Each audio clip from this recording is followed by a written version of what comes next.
جی ہارون بھائی اپنا question repeat کریں آپ. جی بسم اللہ الرحمن الرحیم. علی بھائی 2 الفاظ میں سب سے پہلے میں آپ کا شکر گزار ہوں کہ میں پہلی بار آپ کی تقریب میں آیا ہوں اور آپ نے مجھے اس قدر عزت سے نوازا ہے. اللہ تبارک و تعالیٰ آپ کی عزت میں اضافہ فرمائے. آمین. میں نے آپ کا ایک وہ 71B مسئلہ جو ہے وہ سنا تھا رفع یدین کے حوالے سے. اس 70B ہے وہ. جی 70B. ہاں جی. اس حوالے سے میں آپ سے جو ہے وہ ایک کوشچن کرنا چاہ رہا تھا کہ آپ نے ایک حدیث بیان فرمائی تھی جس میں کچھ وہ گھوڑے کی دموں کا ذکر تھا. جی. تو وہ جو ہے وہ بعد میں نے ایک دوست سے جب ڈسکس کی تو اس نے مجھے کہا کہ جی یہ 2 احادیث جو ہیں وہ اکٹھی ہیں. ایک جو ہے وہ ایک حدیث یہ لوگ پڑھتے ہیں جس میں سلام کا ذکر ہے کہ سلام کے وقت. دوسری حدیث جو ہے وہ اس کا سینیریو بھی بالکل مختلف ہے, وہ ساری حدیث بالکل ڈیفرنٹ ہے. اور اس حدیث میں جو ہے وہ رفع ایدیکم اس طرح کے الفاظ ہیں کہ ہاتھوں کو اٹھاتے کیوں, اور اس حدیث کے پورے سینیریو کو پڑھنے سے پتہ چلتا ہے کہ وہ قیام اور رکوع والے رفع یدین کی ممانعت کا ذکر تھا. تو اس حوالے سے ذرا تھوڑی سی وضاحت فرما دیں, تھوڑی کنفیوژن تھی کہ یہ کیا معاملہ ہے. ہاں جی میرے بھائی, مسئلہ یہ ہے کہ یہ جو یعنی ان کا جو ایکسکیوز ہے نا, اس کو میں نے آلریڈی اگر آپ غور سے سنیں نا 70B مسئلہ جو ہے نا میرا رفع الیدین سے متعلق فرقہ وارانہ نظریات کا تحقیقی جائزہ, اس میں میں نے ان کے جتنے لیم ایکسکیوزز ہیں نا ان کو بڑا کھول کے بیان کیا ہے. 8 ان کے بڑے بڑے ایکسکیوزز تھے. کبھی کہتے ہیں وفات تک دکھائیں, کبھی کہتے ہیں جی آپ دکھا دیں خلفائے راشدین سے دکھائیں, کبھی کہتے ہیں جی وہ مدینہ شریف میں ختم ہو گیا تھا مکہ شریف کے اندر تھا. اس قسم کی جتنی ساری چیزیں میں نے ایک بڑی ترتیب کے ساتھ بیان کی تھی. اسی میں میں نے اس ایشو کو بھی ایڈریس کیا تھا کہ صحیح مسلم میں اوپر تلے 4 حدیثیں ہیں. پہلی بات ہے کہ مسلم شریف کا علم بھی تو ان کو ہونا چاہیے نا کہ مسلم شریف کس اسلوب میں لکھی گئی ہے. صحیح مسلم میں ایک حدیث کے اگر ایک سے زیادہ طرق ہوتے ہیں نا, ایک سے زیادہ طرق, تو وہ طرق جو ہیں وہ امام مسلم ایک جگہ کے اوپر لکھتے ہیں ترتیب کے ساتھ تاکہ پورا سینیریو پتہ چل جائے. صحیح مسلم کی جو پہلی 4-5 حدیثیں ہیں وہ ایک ہی حدیث ہے, مختلف اصحاب سے ہے کہ نبی صلی اللہ علیہ وآلہ وسلم نے فرمایا دیکھنا میری طرف کوئی ایسی بات منسوب نہ کرنا کہ جو میں نے نہیں فرمائی ورنہ اپنا مقام دوزخ میں دیکھ لینا. یہ حدیث حضرت علی سے بھی ہے, مغیرہ ابن شعبہ سے بھی ہے, حضرت ابو ہریرہ سے بھی ہے, حضرت عبداللہ ابن عباس سے بھی ہے, انس ابن مالک سے بھی ہے. اتنے صحاب سے ہیں, وہ ساری ایک جگہ جمع ہے.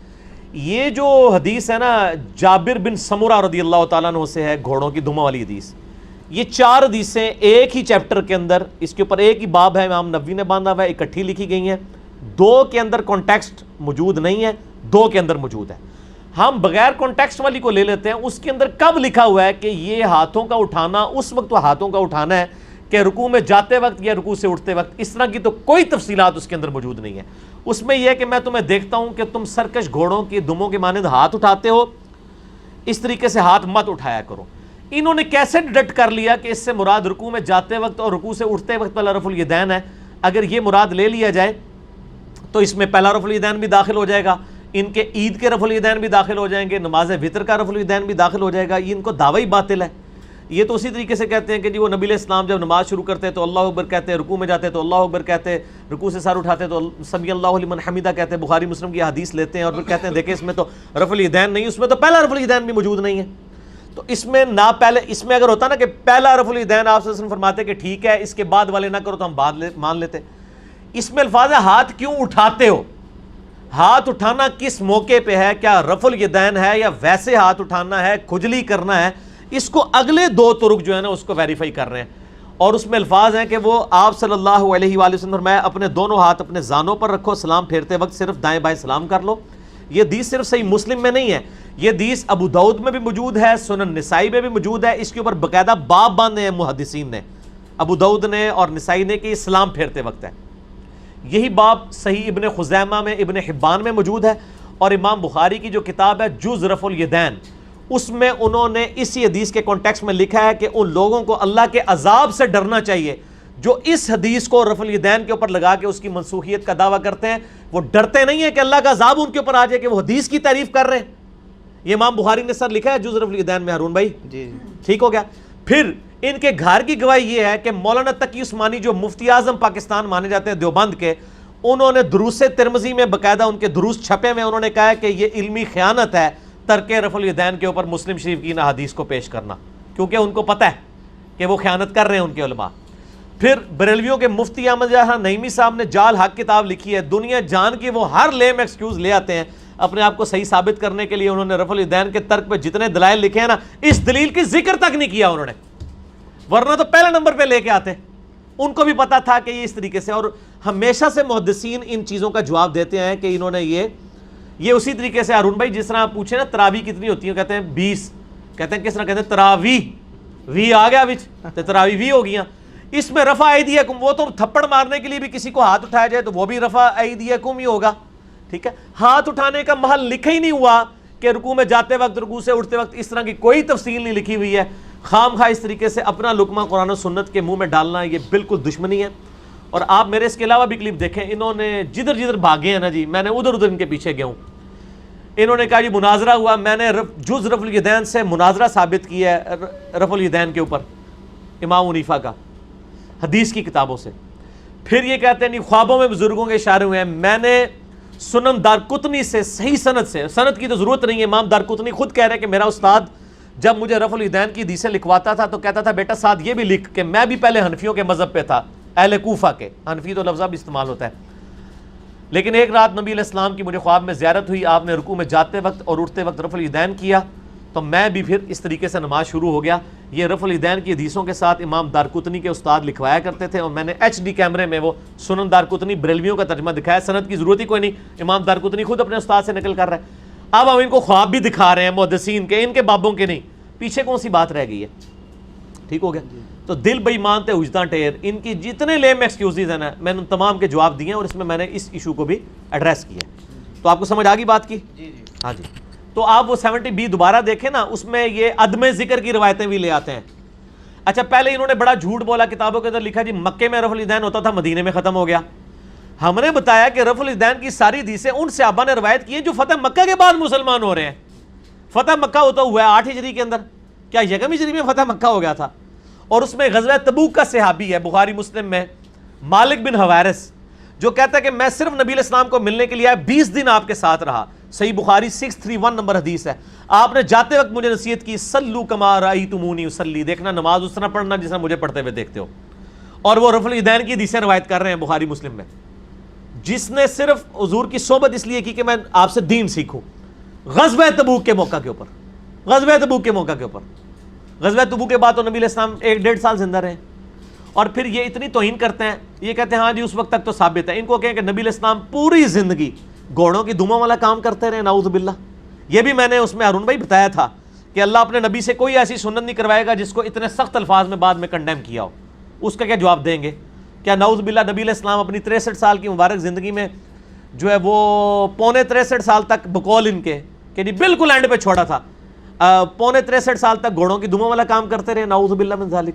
ہم نے چیلنج کیا ہے کہ نبی علیہ السلام کی کوئی ایک سنت بھی ایسی نہیں ہے جو منسوخ ہوئی ہو بعد میں اور اس کے بارے میں نبی علیہ السلام نے کبھی سخت الفاظ استعمال کیے ہوں، اور اتنے سخت الفاظ ہوں۔ انہوں نے جھوٹ بولا ہے، اور یہ جھوٹ محدثین شروع سے پکڑتے آئے ہیں، اور خود ان کے اور اپنے علماء کی جرت نہیں۔ میں آپ کو بتاؤں مولانا تقی عثمانی صاحب نے ایک اور بڑی جرت کی ہے، انہوں نے کہا جی تفسیر ابن عباس میں لکھا ہوا ہے قد افلح المؤمنون الذین هم فی صلاتهم خاشعون۔ یہ کہتے ہیں اس کی تفسیر میں تفسیر ابن عباس ملتی ہے، اس میں لکھا کہ نماز میں خشوع وہ کرتے ہیں جو رفع الیدین نہیں کرتے۔ پہلے ہم ان کو پھکی دیتے ہیں کہ آپ عید کی نماز میں کیوں پھر رفع الیدین کر کے اپنا خشوع خضوع برباد کرتے ہو اور نماز وتر میں، اور یہ پھکی امام بخاری نے بھی دی ہوئی ہے جز رفع الیدین میں۔ اب تقی عثمانی صاحب نے کہا کہ جی وہ تفسیر ابن عباس تو ثابت ہی نہیں ہے، جعلی روایتیں پیش کرتے رہے، وہ تفسیر ہی ثابت نہیں ہے، اور وہ لاجیکلی پھر کیسے ثابت ہوگی؟ اگر ایک چیز نماز کا سکون جڑے تھے پیڑے اور لاہور بھی پیڑے، یہ کیسے ہو سکتا ہے کہ عام نماز میں سکون برباد ہو رفع الیدین سے، اور جو نماز پڑھنی سال کے بعد ہے اس میں آپ کا سکون نہیں برباد ہو رہا؟ اور اللہ دے بندے او کوڑ ماریا کرو جڑے کو ہضم بھی ہون، ٹھیک ہے نا۔ میں اس لیے ان کو کہتا ہوں میں آپ کے ہر مسئلے کے ساتھ انجینئرنگ کرتا ہوں، الزامی جواب دیتا ہوں۔ آپ اگر یہ جواب دیں گے میں یہ جواب دوں گا، آپ وہ جواب دیں گے میں یہ جواب دوں گا، الٹیمیٹلی آپ ہاتھ اٹھا لیں گے۔ اور تائیں کہتے ہیں جناب علی نو سنیا کرو گمراہ ہو جاؤ گے، اور علی کہنا سارے نو سنیا کرو ہدایت پا جاؤ گے، تو ہمیں پتہ لگے گا کوڑ مار رہے تھے۔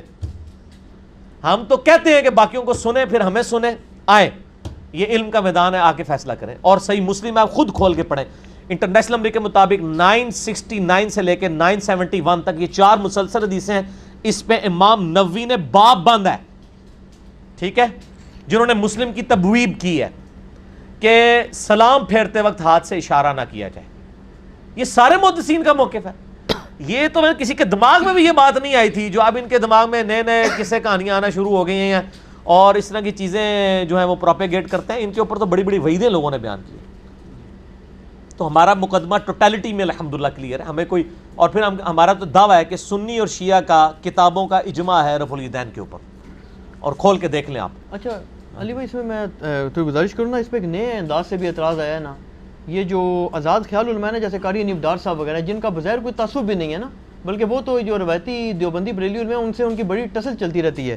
انہوں نے پچھلے دنوں کہا, غامدی صاحب کا بھی تقریباً اسی قسم کا موقف ہے, وہ بیان نہیں کرتے, کہ یہ جو امام ابو حنیفہ رحمۃ اللہ علیہ ہیں نا, یہ سب سے زیادہ پرانے ہیں اور حدیث کی کتابیں ان کے بعد ہے. تو وہ کہتے ہیں جی کہ ہم یہ سمجھتے ہیں کہ انہوں نے جو اس کو دیکھا ہے نا, وہ کہتے ہیں جب امام بخاری نے نماز کس کو دیکھ کے شروع کیا, وہ کہتے ہیں اپنی والدہ کو دیکھ کے کیا نا, بخاری تو نہیں تھی. تو وہ کہتے ہیں ہم نہیں یہ بات مان سکتے. یہ روند مار رہے ہیں اس لیے کہ ان کو کہ بخاری کی تو کتاب صحیح بخاری موجود ہے, امام حنیفہ کی کتاب لیں پھر اگلی بات کریں. چھڑول تو نہ ماریں, کوئی لاجیکل بات کریں نا.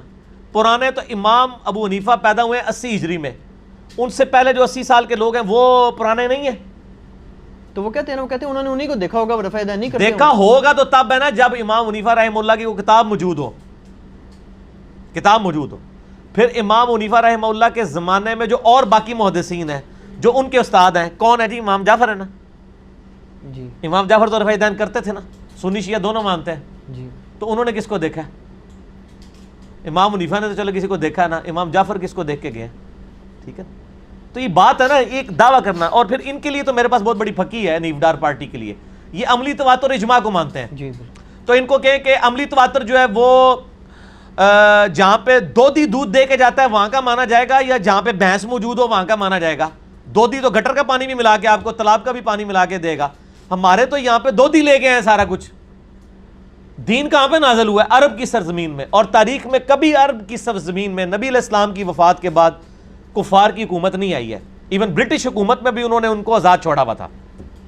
تو صحابہ کی اولادیں کہاں بیٹھی ہوئی ہیں؟ مکہ مدینے میں. تو رفع الیدین کرتے ہیں. تو عملی تواتر بھی ماننا پھر ان کا مانا جائے گا نا سر. آپ لوگوں کا تو عملی تواتر نہیں. آپ کے عملی تواتر میں تو میں حنیف ڈار صاحب سے پوچھتا ہوں کہ اکثریت جو ہے وہ تو قبروں سے مانگنے کی قائل ہے. تو حنیف ڈار صاحب کو کہ مانگیں گے قبروں سے؟ وہ کہیں گے نہیں, ان کے ذاتی قائد ہے. تو ایک جگہ رکے تو صحیح نا. ہم تو کہتے ہیں آئے عملی تواتر کے اوپر, عملی تواتر پہ آئے تو عرب کا عملی تواتر مانا جائے گا, ہندوؤں کی اولادوں کا نہیں, اور سکھوں کی اولادوں کا عملی تواتر نہیں مانا جائے گا, بت پرستوں کی اولادوں کا. جو صحابہ کی اولادیں ان کا مانا جائے گا. ٹھیک ہو.